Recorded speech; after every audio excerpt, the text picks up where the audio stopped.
Dobrý deň. Dnes bol podaný ďalší podnet na Krajskú prokuratúru v Košiciach ohľadom parkovacej problematiky v Košiciach, a to priamo na prešetrenie Všeobecné záväzné nariadenia číslo 157, ktoré má názov o dočasnom parkovaní motorových vozidiel na vymedzenom území mesta Košice. Žiadame prešetriť to, či vlastne poslanci môžu alebo nemôžu deliť občanov na rôzne kategórie v zmysle trvalého a netrvalého pobytu a pritom jednu z týchto kategórií finančne znevýhodňovať, pretože ja osobne taký zákon nepoznám. Keď sme pri poslancoch, je veľmi zaujímavé, že keď poslanci hlasovali o tomto všeobecne záväznom nariadení a takisto aj o prenajme parkovacích plôch 13.6. tohto roku, tak v zmysle zákona tí poslanci, ktorí sú držiteľmi parkovacích kariet, boli povinní sa postaviť a oznámiť všetkým prítomným, že sú v konflikte záujmov. Opakujem, boli povinní v zmysle zákona. Páni poslanci, koľký z vás sa postavili a povedali, že sú v konflikte záujmu? Mám pocit, že ani jeden. Vidím, že pre vás ani tieto zákony neplatia. Celkovo celá táto problematika vlastne ukazuje jednu katastrofálnu vec, že právne povedomie poslancov mestského parlamentu je podľa mňa úplná katastrofa.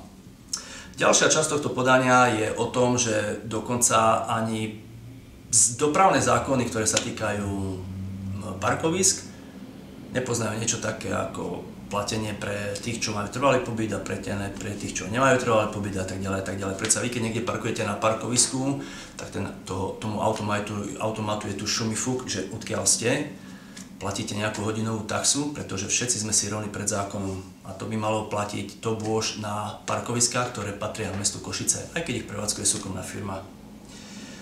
Keďže tieto obidve veci sú diskriminačné, tak si myslíme, že v podstate nebola dodržaná ani Ústava Slovenskej republiky, a to je rovnosť pred zákonom. Preto si myslíme a žiadame, že Krajskú prokuratúru, aby prešetrila Všeobecné záväzné nariadenie 157, ale aj všetky tri prílohy, ktoré poslanci schválili.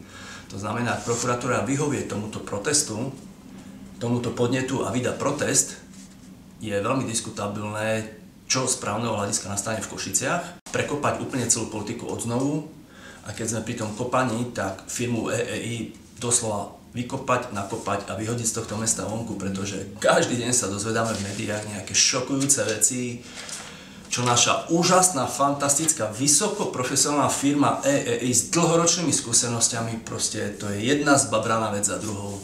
Chápem, že je to super biznis. Chápem, že sa blížia krajské voľby, chápem, že sa blížia aj komunálne voľby a na to treba strašne veľa peňazí. A najlepšie sú také peniaze, ktoré sa preliezú zo štátnych fondov a z verejných parkovacích všelijakých poplatkov do rôznych firiem, ktoré financujú potom predvolebnú kampaň kdekoho.